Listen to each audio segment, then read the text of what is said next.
नमस्कार, आदाब, सत श्री अकाल।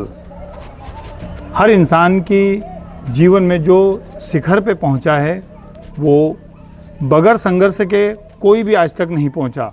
अगर हम उदाहरण देखें तो डॉक्टर अब्दुल कलाम आज़ाद से लेकर अमिताभ बच्चन से लेकर शाहरुख खान से लेकर प्रधानमंत्री नरेंद्र मोदी जी से लेकर हर एक इंसान संघर्ष करके आज इस पदवी पर पहुंचा है, आज इस शिखर पर पहुंचा है।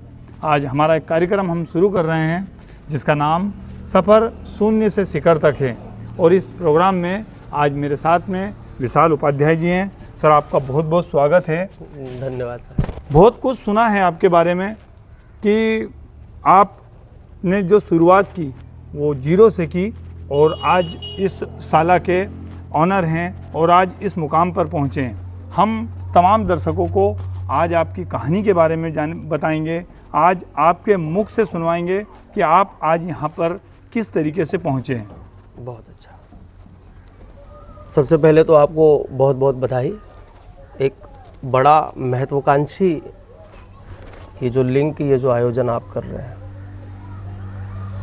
ऐसे कई सितारे हैं जो गर्दिश के कारण आसमान की बुलंदियों पर है मगर चमकने से रह गए। ये दौर जो आप लाए हैं ये तारीखी दौर होगा। इस चैनल के माध्यम से ऐसे कई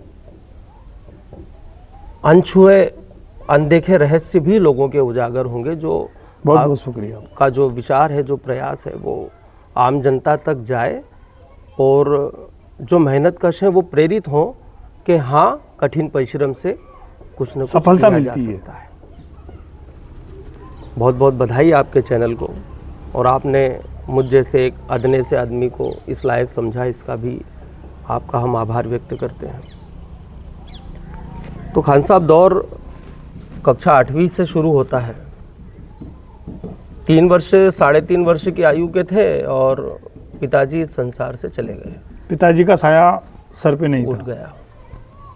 छोटे भाई 12-13 दिन के थे और पिताजी के सदमे से माँ पागल हो गई। माँ को ये लगा कि ये जो बालक नया जन्म हुआ है छोटे भाई का, इसकी वजह से मेरे पति अब इस दुनिया में नहीं है, तो उसको अपना दूध नहीं पिलाया, उसे फेंक दिया गया था माँ के द्वारा।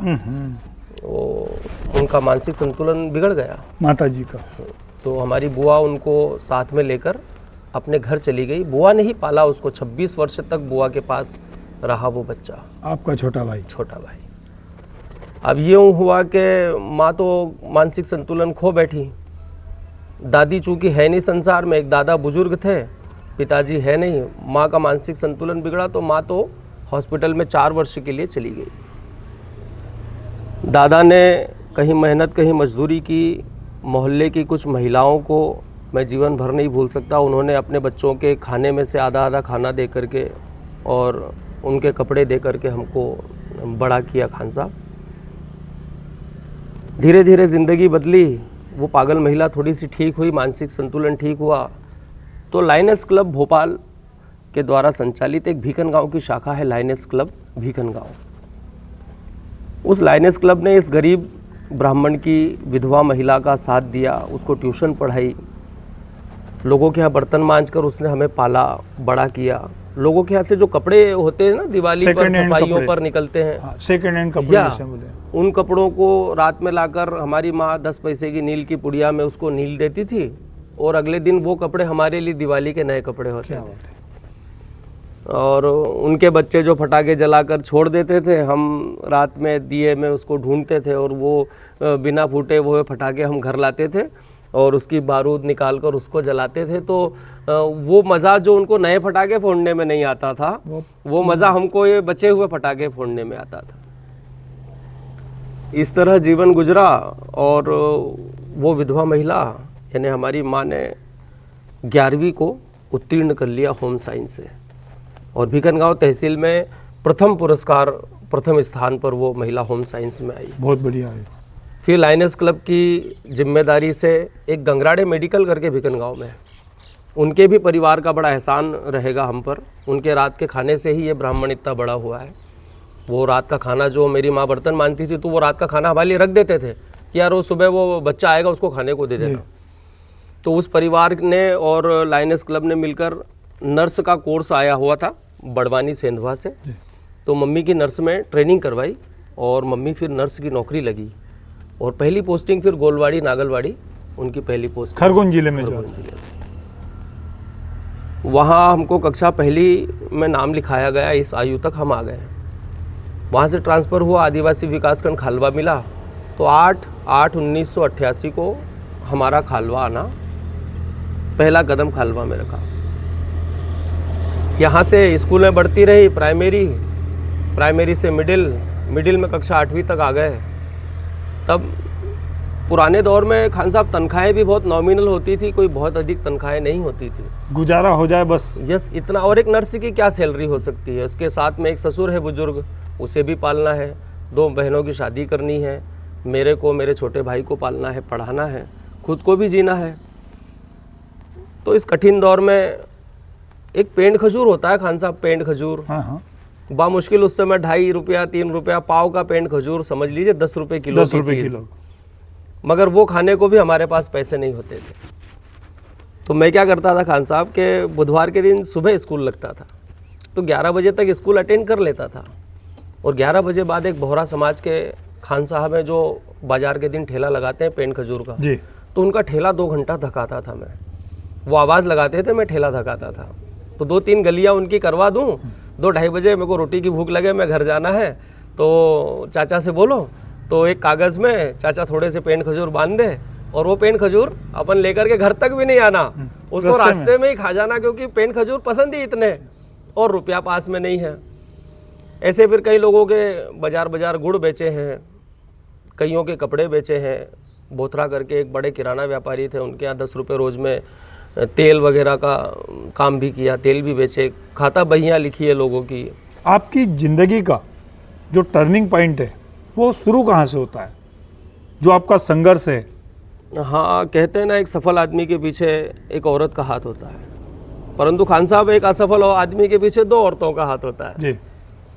तो लगभग 2008 में शादी हुई माँ साहब, और हम रोड सेक्शन में रोड बनाने का काम करते थे। मैं एक अकाउंटेंट था एक प्राइवेट रोड कंपनी में। वहाँ से जॉब छोड़ी और शादी करने के लिए घर आ गए। तब हम धामनोद में, दूधी रपट में और अहमदाबाद का स्टेट हाईवे लगभग 13 किलोमीटर वो फिनिश ही चल रहा था। ऑस्ट्रेलिया वाले इंजीनियरों के साथ हमारा कोलैबोरेशन था, वो भी हमारे काम से बहुत दंग थे। एक छोटे से गांव का ये लड़का है, मगर ये डीएलसी पीक्यूसी कितनी क्वालिटी से कर लेता है। उनके इंजीनियर्स करते थे जो मैं कर देता था। तो यूँ तो माँ सरस्वती का आशीर्वाद रहा, और जितने भी उम्र दराज है सबसे भी मैंने आशीर्वाद लेने में कभी कसर नहीं छोड़ी। आज तक मैंने अपने जीवन में किसी भी उम्र दराज आदमी से बिना सलाम दुआ किए मैं उसके पास से नहीं गुजरा। फिर शादी हुई, जॉब तो छूट ही गई, फिर ट्यूशन पढ़ाने का काम शुरू किया खान साहब। बस जीवन यहीं से बदलना शुरू हुआ। ट्यूशन में भी इतने बच्चे आने लगे कि रजिस्टर में हाजिरी भरने लगे खान साहब। 125 से 150 बच्चों के बीच ट्यूशन आने लगे, हमको रोज़ हाजिरी भरनी पड़ती थी, हमारे पास घर छोटे पड़ने लगे। फिर ट्यूशन के साथ साथ ये हुआ कि कुछ साथी संगी माने नहीं, और अतिथि गुरुजी के रूप में मुझे 1-2 स्कूलों से ऑफ़र आया। तो ये विचार आया मन में कि 3500 रुपया तो यहाँ से 2-3 घंटे का मिल ही जाएगा, सुबह का ट्यूशन कर लेंगे, शाम का कर लेंगे, मोटी कमाई अपनी दाल रोटी चालू हो जाएगी। ये सोच करके सबसे पहले यहीं खार कला की हाई स्कूल में पचोरिया सर पीटीआई है, उनके माध्यम से एक पहला जॉब मिला था अतिथि गुरुजी का। उस समय रितेश झारिया साहब प्रिंसिपल होते थे, उन्होंने अंग्रेजी पढ़ाने के लिए आदेश दिया। 1 वर्ष करीब यहाँ सेवा की, फिर राजनी हाई स्कूल बुलाया, राजनी में कुछ 1 महीने सेवा की। पटाजन हायर सेकेंडरी में खान साहब का बड़ा स्नेह था, उन्होंने आदेश किया तो उनकी भी सेवा की। मगर फिर नदियों में 1-2 जगह बाढ़ आ गई, तो डर के मारे फिर मैं बहते बहते बचा एक बार। तो पटाजन से लौट रहा था खान साहब ड्यूटी करके, तो मैं बहते बहते बच गया। कुछ गांव वालों ने पकड़ लिया तो मैं बच गया। तो फिर उस दिन से पटाजन जाने की जिद छोड़ दी, और अतिथि गुरुजी फिर हाथ से वो भी चला गया। फिर कहते हैं ना कि वो जो ऊपर वाला है, लोग कहते हैं कि वो 1 मौका देता है, मैं कहता हूँ कि वो आपको 100 मौके देता है। वो पिता है ना, पिता कभी अपने बच्चे को भूखा नहीं रहने देगा, वो कुछ ना कुछ उसको अवसर देता ही रहेगा। भले बेटा नालायक हो, मगर वो अवसर देता है। उन्होंने फिर एक अवसर दिया तो देवली हायर सेकेंडरी में संजय मार्कंडे साहब के पास काम करने का ऑफ़र आया और मैं कुछ दिन के लिए चला गया। इसी बीच वन्या रेडियो से ऑफ़र आया, वन्या रेडियो में क्वालिफाई किया, मैं ब्रांच मैनेजर रहा, वन्या रेडियो मैनेजर रहा, कुछ साल तक मैंने रेडियो जॉकी का काम किया वन्या रेडियो में। फिर वहाँ अतिथि में जगह खाली हुई, पत्नी को भी लिया, तो फिर हम दोनों पति पत्नी वहाँ अतिथि में शिक्षक हुए। ये जो आप स्कूल जो संचालित कर रहे हैं, यह आइडिया आपके मन में कहाँ से आया? जब वन्या रेडियो में कुछ कंटेंट ऐसे आए कि यूँ कहना चाहिए कि वो हमारे बस में नहीं थे, तो वो जॉब फिर हमने कहा कि जब बस में ही नहीं है तो वो जॉब कर नहीं पाएंगे। आज दब कर भी लेंगे तो कल सर्वाइव नहीं कर पाएंगे, ज़्यादा लंबा जीवन आयु नहीं है उस नौकरी की। तो क्या किया जाए? अतिथि गुरुजी रहते रहते ही वन्या रेडियो से जॉब आया, मार्कंडे सर ने ट्यूशन के लिए भेजा, हमने 7-8 दिन ट्रेनिंग की और एक बेहतर तरीके से रेडियो जॉकी बने। आज भी आकाशवाणी खंडवा से मौका पड़ जाता है तो प्रसारण महीने 6 महीने में 1-2 प्रसारित हो ही जाते हैं। जाता हूँ मैं, वो अवसर नहीं छोड़ पाता हूँ। थोड़ा लेखनी से जुड़ा हूँ, कलम से, तो साहित्य की दिशा में अपना एक अलग ही रुझान है। तो वहीं हाई स्कूल देवली कला से ही शिक्षकों ने पत्नी से ये कहा कि आप दोनों पति पत्नी कितना अच्छा पढ़ाते हैं, बच्चों में सुधार है, सरकारी स्कूल के बच्चों में।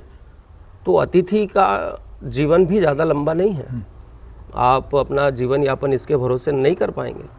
कोई गांव देखिए और 3री 5वीं तक कोई स्कूल खोल लो तो आप दोनों पति पत्नी दाल रोटी खा पाओगे। बस वो ब्रह्म वाक्य हुए, वो ऐसी तारीखी शब्द हुए कि उस दिन से फिर हमने स्कूल के विषय में सोचना प्रारंभ किया। फिर यहाँ गांव आए खार तो पता चला कि एक स्कूल किराए से मिल रही है, लगभग बंद होने के कगार पर थी वो स्कूल। तो खान साहब, जब जज्बा अंदर से उमड़ता है तो ये सारे रास्ते बौने साबित होते हैं, फिर लांघता चला जाता है आदमी। बस हौसला लेकर के आए थे, यहाँ के एक व्यापारी के पास पत्नी का मंगलसूत्र गिरवी रखा 12,000 रुपये में, और वो पुरानी बिल्डिंग का कलर अनाराम गिनती लिखवाए और उसको किराए से लेकर के और किया शुरुआत। कितने बच्चे थे उस समय आपके पास में स्कूल? जब स्कूल उसने दी थी हमें तब वहाँ टीसी पर 29 बच्चे थे रजिस्टर में, और जब 1 वर्ष बाद उन्होंने हमसे स्कूल वापस ले ली कि नहीं अब हमारी स्कूल तो हम ही चलाएंगे, जब वहाँ प्रॉस्पेरिटी दिखने लगी, रौनक आ गई, यस, तो फिर उन्होंने खान साहब साल भर बाद हमसे स्कूल छुड़ा ली। तो हमने लगभग 220 बच्चों पर वो स्कूल छोड़ी थी। 220? यस, यानी हमने लगभग 180 बच्चे 190 बच्चे पहले वर्ष अपने प्रयासों से उस स्कूल में जुटाए। और बस एक वही समय ऐसा आया जिसके बाद फिर आधारशिला पलटकर हमने नहीं देखा। फिर उन्होंने स्कूल छुड़ा ली। गांव के ही कुछ जिम्मेदार लोग हैं जिन्होंने अपने पद का, अपनी ताकत का प्रयोग किया, और हमारे अंदर की जो ऊर्जा थी उसको भी उन्होंने देखा कि यार इसको मौका मिलना चाहिए, तो वो रास्ते बनाता है। एक व्यक्ति ने साथ दिया और सरकारी कागज़ों में दौड़ मेहनत लगा करके और स्कूल खोलने के लिए हमारे रास्ते को मजबूत कर दिया। तो जो दूसरे की स्कूल हम कभी चला रहे थे 1 वर्ष से, अब ईश्वर ने कहा कि तुम अपनी स्कूल खुद की करो, तो उन्होंने टांग खींची और हम आगे आ गए। तो अब अपना खुद का एक स्कूल आधारशिला नाम से हमने बुनियाद रख दी, उसकी नींव रख दी। और नगीन सेठ गोयल यहाँ के बड़े व्यापारी हैं, उनके यहाँ एक बड़ी सी बिल्डिंग होती थी, उस टीन शेड में किराए से उस स्कूल को संचालित किया। अभी जो स्कूल है ये डॉक्टर अखिलेश त्यागी ग्वालियर हमारे एक अनन्य मित्र हैं। मित्र क्या कहें, मित्र शब्द भी छोटा है, भाई शब्द छोटा है, पिताजी कहें तो छोटा है, क्योंकि सारे रिश्ते आपके आगे बढ़ने पर पीछे होते जाते हैं। मगर वो एक ऐसे व्यक्ति मिले जिन्होंने हमारे आगे बढ़ने पर हमारा साथ ही दिया, और आगे बढ़ो और आगे बढ़ो। तो ये उनके कागजात, उनकी मेहनत, उनके एनजीओ पर, उनकी संस्था पर आज भी कार्यरत है। आज ये स्कूल आदर्श विद्यासागर शिक्षा समिति ग्वालियर के मार्गदर्शन में और उन्हीं के सानिध्य में ये स्कूल चलता है। मैं और मेरी पत्नी आज भी मेंटोर हैं।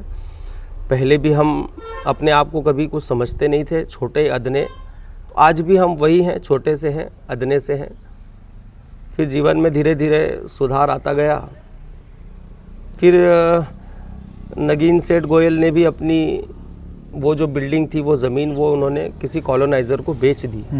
तो फिर अनायास ही हमें बड़ी मुसीबतों के बीच वो स्कूल छोड़नी पड़ी, खाली करनी पड़ी।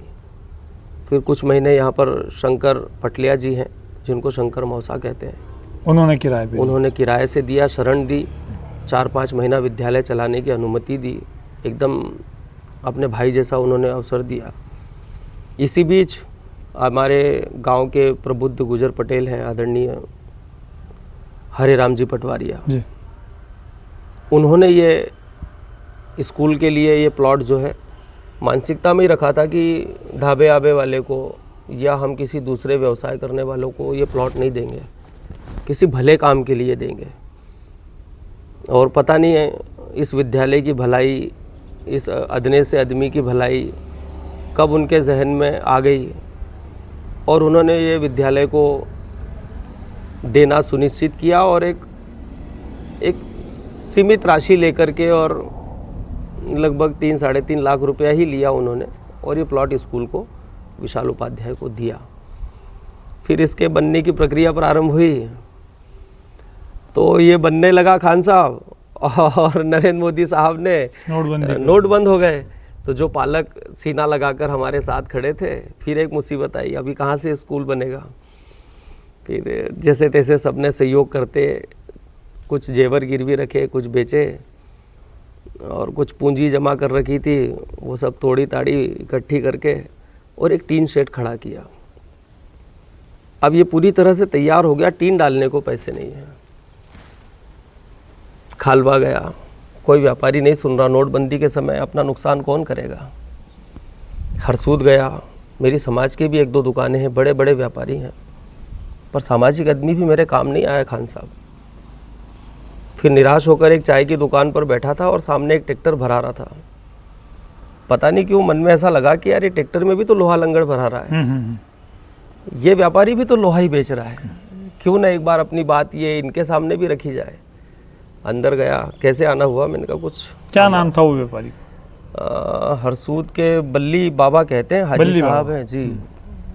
और जैसा उनका नाम है वैसे ही वो कई हारे हुए लोगों को बल्ली लगाते होंगे, जहाँ तक मैं समझता हूँ। नाम ही उनका बल्ली था। मतलब मैं बयान नहीं कर सकता कि वो पहली मुलाकात, जीवन में पहली बार, जिस दुकान का पता नहीं मालूम, जिस आदमी का नाम नहीं मालूम, अपनी बात रखी। मैंने एक तालीम घर चलाता हूँ, छोटा सा स्कूल है, बच्चे पढ़ाता हूँ, मेरे पास नोट बंद है, पैसे है नहीं। राम नारायण जी सामड़िया उस समय गुजर पटेल अध्यक्ष होते थे खार के, उन्होंने 24,000 रुपया उनकी पत्नी के नाम से बैंक से एक चेक मुझे दिया कि आप स्कूल में टीन डाल रहे हो तो जब आपके पास व्यवस्था हो जाए तब लौटा देना, मैं इतनी मदद कर सकता हूँ। तो राम नारायण जी सामड़िया का वो चेक लेकर बल्ली बाबा के सामने में खड़ा था।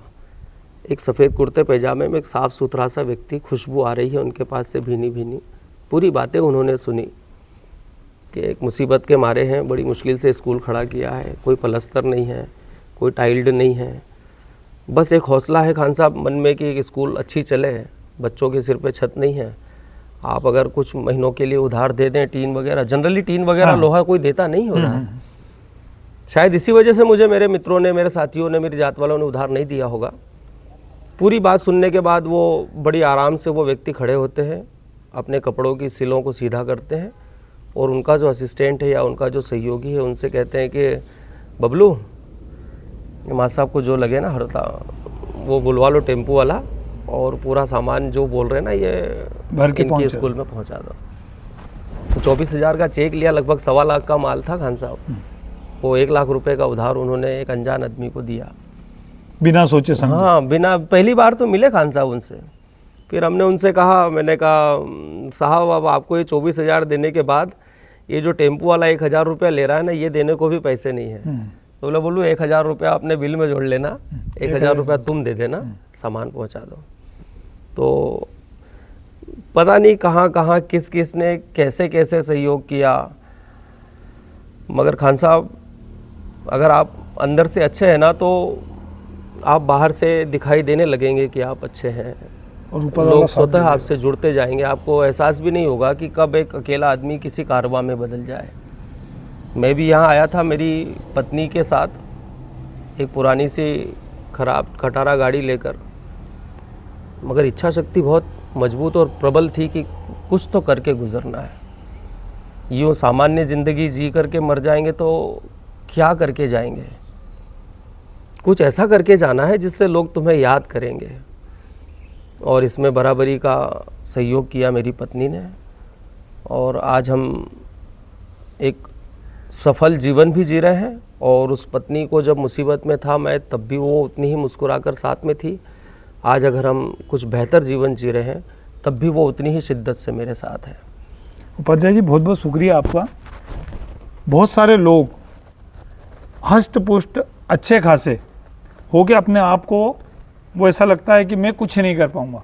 कैमरे के सामने क्या बोलना चाहेंगे उनके लिए? परों को खोल, ज़माना उड़ान देखता है। परों को खोल, ज़माना उड़ान देखता है। ज़मीन पर बैठकर क्या आसमान देखता है। क्या बात। परों को खोल, ज़माना उड़ान देखता है। अगर तुम उड़ना चाहते हो तो ये आसमान तुम्हें बुलंदियों पर लेकर जाएगा। लेकिन उसके लिए कुछ करना पड़ेगा। यस, सबसे पहले तो अपने अंदर की उन चीज़ों को मारना होगा जो आपके समय को नष्ट कर रही हैं।